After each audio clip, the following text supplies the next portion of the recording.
All right, today we're talking about a genuine living dinosaur, a fish that's been patrolling the waterways of Florida for way, way longer than any of us have been around. So let's dive deep into the incredible world of the Florida gar. I mean, just let that sink in for a second. We're not talking about just an old species. This thing is ancient. It was swimming around when actual dinosaurs were walking the earth. It's a legit prehistoric beast that's somehow, against all odds, still with us today.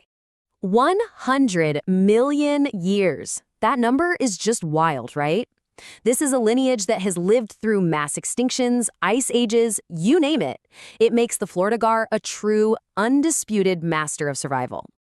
So what's its secret? How does a fish stick around for that long?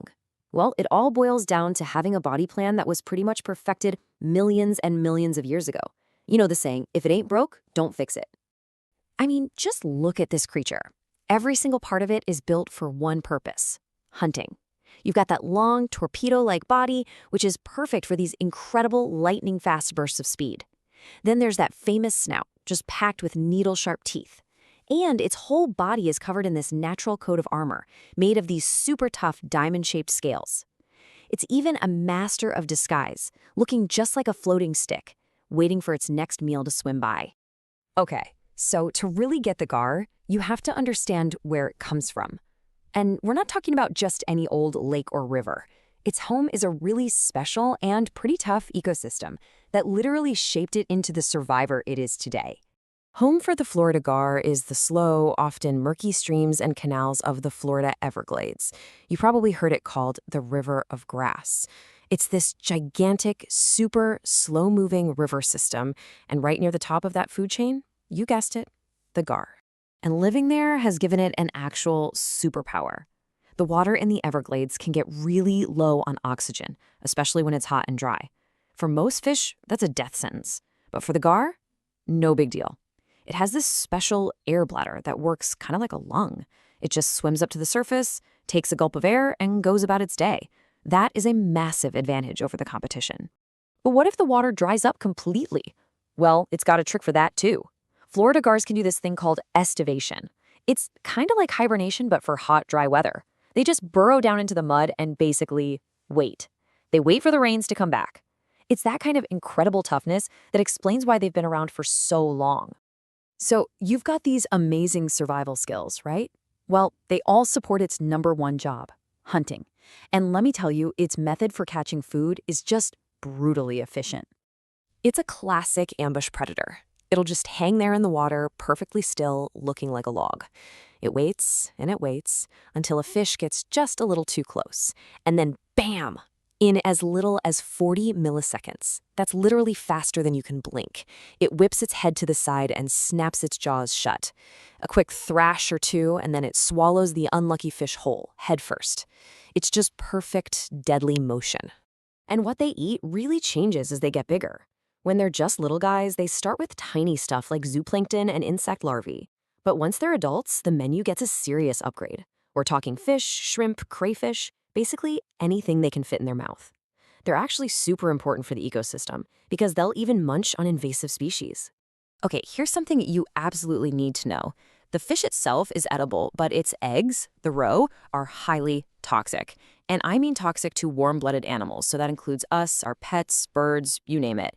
It's a really clever defense mechanism to protect the next generation. Now, because of that awesome prehistoric look, the Florida gar has become super popular with people who love keeping monster fish.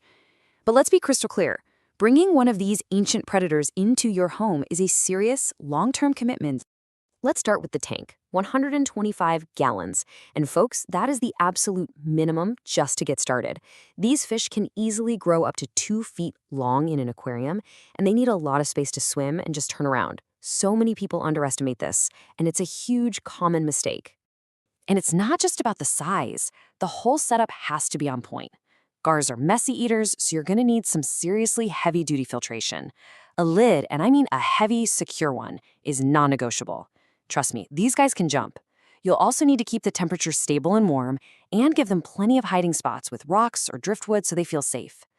Oh, and getting a young gar to eat can be a real headache. As this experienced keeper says, they're picky.